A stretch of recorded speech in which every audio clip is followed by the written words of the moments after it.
this week, as many of you know, the former General Secretary of Militant, Peter Taafe, passed away, and I was interested to hear about Militant and the legacy of it, because growing up in the 80s, I heard so much negativity from the mainstream media about Militant, and so much it was such a threat, seen as such a threat to everyone, that I wanted to kind of reassess it and also understand the legacy of it. I mean, why didn't it grow bigger than it already was?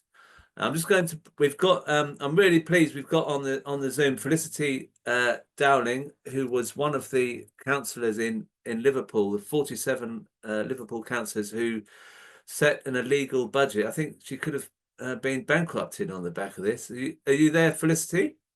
Yes, can you hear me? Yeah, I can. Thank you. Look, I'm just going to play a little clip to remind you and everyone else of the kind of atmosphere around Militant especially this is in Liverpool. I'm sure you may remember this day. This was back, I think it was in 1984, but you might correct me. Anyway, I'll just play this video. Not very long. Tell me why you're doing this. Yeah, we want to fight back against the Tories who are attacking this city, because we've got enough people on the dole. We've got about 80% youth unemployment in this city, and I know what it feels like to be on the dole now. So I'm fighting the Tories so they can't put any more people on the dole in this city, because the Liverpool City Council are defending jobs and services, and I'm prepared to fight with the City Council to defend these jobs and services. Baggy, baggy, baggy! Out, out, out!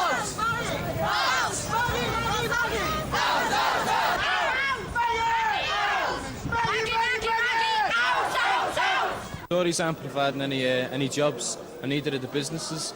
There is some hope for the future in Liverpool, because the council has been providing jobs, particularly for young people. It's been given proper YTS schemes with guaranteed job at the end and proper rates of pay. We took votes at all the colleges where city councillors were speaking, and there was a massive vote in the majority, for the city council. The students weren't going to stay home, they were going to be active, they were coming down to the strike headquarters, they were going to come out and leaflet their streets, get out in buckets and set up city council support groups.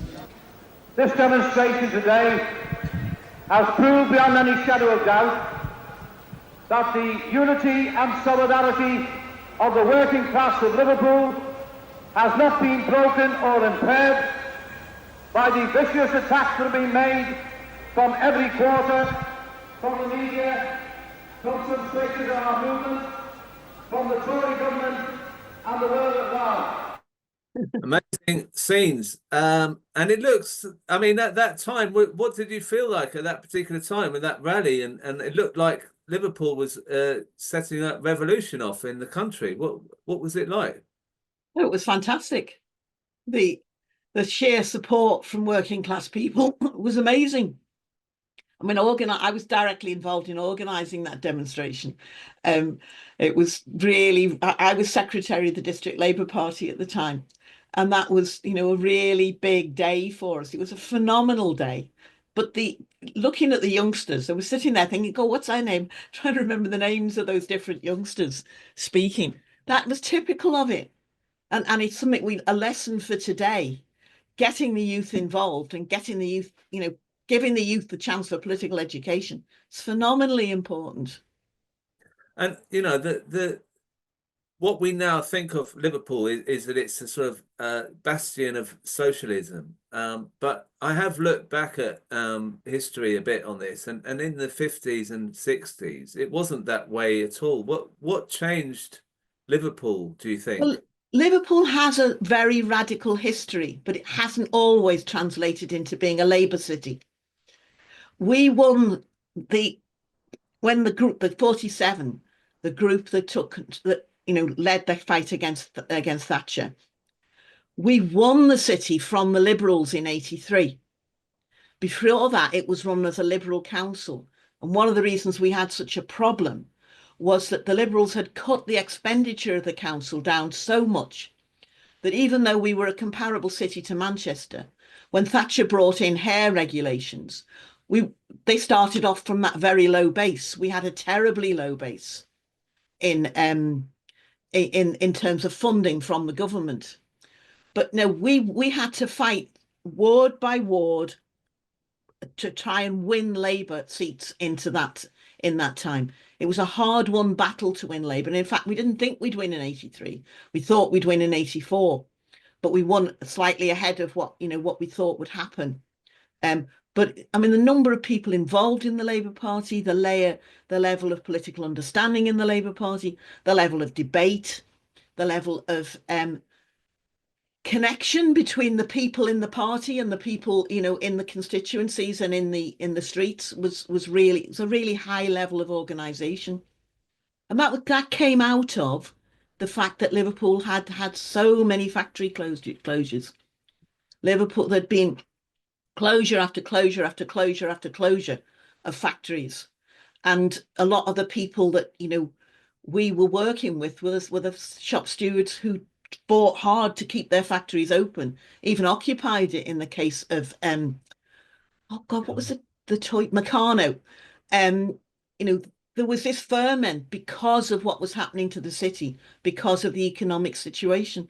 But the history of socialism, the history of Marxism goes very, very deep in Liverpool. It goes right back, to the founding of the Labour Party.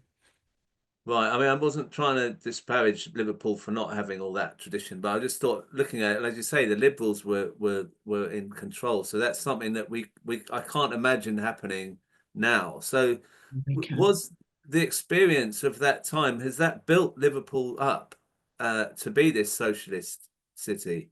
I mean, the attacks that were made on Liverpool by Thatcher, but also then you had Neil Kinnock attacking the Labour councillors as well. What effect did that have? Well, obviously, there's a huge set of people who had that lived experience, either as youngsters or as slightly older people, and it's in the DNA. But it's not to say it's easy in Liverpool. The fight for socialism, the fight to convince people to vote for a socialist party, a socialist alternative to Labour, is hard. There's some good work being done there, but it's not a walkover. There's no way the struggle, class consciousness is built over time and built from circumstances. And there is a big class consciousness in Liverpool, but it's not universal. And I mean, but the thing that I just can't get my head around is I looked at some of the footage of the rallies that Militant had, and they were massive. Yeah. And then I was seeing an interview where he said there's 5,000 people who sell the newspaper in the country. Can you kind of I can't understand how that faded. What happened? What do you think went wrong there? Well, thousands and thousands of things, but the most important thing in Liverpool is we got defeated. We were defeated. We were battered. And I mean, the councillors could have lost their houses, they could have lost their cars, they could have lost the right to work in different jobs, in different professions. They were blacklisted. The building workers amongst the comrades didn't work again in Liverpool. As a teacher, I didn't work again in Liverpool. The blacklist was real. We were defeated, and the class was defeated. We got smashed. But we had, after the 47, we had the wave of struggle around the poll tax, and that gave us a level of victory. We defeated Thatcher over the poll tax. But it wasn't just us that was defeated. We fought side by side, step by step, day by day with the miners. They lost too. And then you had in the 90s, you had the whole thing of, there was a boom in the 90s. Things changed. In Liverpool, we had a huge exodus of the youth from the city. We had a higher level of youth emigration than Northern Ireland did. So there's a whole number of reasons why. But also, I mean, there were political mistakes in as well. But in that period of defeat, but that period of defeat was very real. And so was the boom in the 90s. People's lives changed. Now, how do you feel about the situation at the moment? Because things are probably as bad as they were, or worse than they were then. What do you think can be done to well, the poverty, build back the resistance that you were part of? Well, the poverty in Liverpool amongst Liverpool's children is absolutely scandalous. And it's one of the reasons why people can feel for the children of Palestine in the same way. That, very real poverty, and not by people not being at work, by people being underpaid at work. The children living in poverty. And cuts and cuts and cuts and cuts going on from the Labour Council at the moment. And a refusal to sort of organise people to fight. But there are struggles going on. I mean, I'm deeply involved in the struggle around the NHS. Sam Gorst and Alan Gibbons are doing a fantastic job with the Liverpool Community Independence. And anyone from the area who's listening, 14th of June, we're trying to have a big public meeting to launch another stage in the resistance in Liverpool. But we've got to have political education for young people, and young people have got to have the chance to organise and discuss. Now, when I first joined the Militant, or got involved with the Militant, I remember coming back from university, one of the first things I was told, I was speaking at a meeting on Argentina, and I knew nothing about Argentina. But it wasn't just university graduates who were told things like that. You were given a task, go away and learn about this, come back and discuss it. And, a reference to the previous comrade talking about internationalism and implying that somehow we went into women's rights and we went into internationalism. I'd love to know what you think I was doing then if I wasn't into women's rights. But we had a big house in days when we had, you could have a big house and not be rich. And we had visitors coming and staying with us from right across the world. We had people from Pakistan, we had people from Sri Lanka, we had people from all across Europe, we had people from America, wonderful woman called Betty Trown, and we had people from right across the world coming and stayed in Liverpool to be part of the campaign that was going on in Liverpool. And the work, amongst the comrades in South Africa was just phenomenal. So we were working class, we were internationalist, we were in favour of women's rights, for God's sake. That was the time when we were fighting for abortion rights. We were fighting for equal pay, all the rest of it. But yeah, there are waves, there are tides in the affairs of men and women in history. And that was one of the tides. Now, I think there's another one coming. I think there is a mood in this country that will get a fight back. But that fight back's got to have the chance for ordinary working class people, not to be talked down to, not to be told this is the way you should think, but to talk it through and discuss and become educated themselves in it. And I mean, in Liverpool, we've had a march every Sunday since October the 7th in 23 for Palestine. And it's a huge core there of very committed people who want to fight for the future. You've got the Liverpool Community Independence, you've got the NHS campaign around the Save Liverpool Women's Hospital. We've got a May Day demo on May the 4th, the Sunday, where the Liverpool Women's Hospital, the Palestine campaign and the Trades Council are joining together to call what we hope will be a really big May Day demonstration. And get people to be involved in the campaign. A better world is possible. But the other thing is, somebody made a comment in the quotes in the chat about Labour was never a Marxist party. No, Labour was never formally a Marxist party, but Eleanor Marx was key to founding the Labour Party. And when I got my first Labour Party card, I think I was 14. On that Labour Party card, it said, to secure for the workers by hand and by brain the full fruits of their industry by means of common ownership of the means of production, distribution and exchange. The Labour Party was anti-capitalist in its early days. And yeah, it was betrayed and betrayed and betrayed. How anyone can be surprised that someone can come from the left and turn right? I mean, what was Mosley?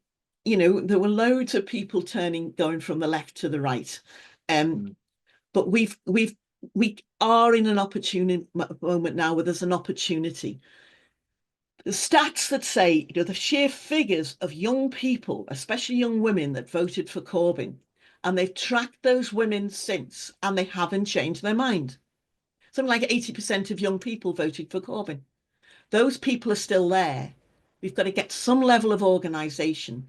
We've got to get something where people can feel, yes, I can be part of that. I've been in Runcorn the last, we've done 3 stalls in Runcorn for the NHS campaign. And we're saying, look, we disapprove of Labour. We're not supporting Labour. But the support for the NHS is huge if it's explained properly. The NHS is battered, absolutely battered. It's robbed by the big corporations like Palantir and United Health and all the rest of it. But the NHS is a campaign where people can fight. But yeah. Well, look, thank you. Look, I mean, honestly, I could listen to you for much longer. And you know, I think you're right about the waves, because I think the Corbyn wave, we had that as well. So you had the militant wave in Liverpool that was a sign of hope, and also obviously in London we had Ken Livingstone and GLC, and then we've had the Corbyn one. So we just have to wait, maybe, I don't know, a couple of years, and then we'll be doing it again. But start now, because unless start now, and then it will. When the wave comes, Yeah, the rally will be, and you'll be at the rally. We'll put you on at the rally as well. Okay, all right. Thank you, Felicity.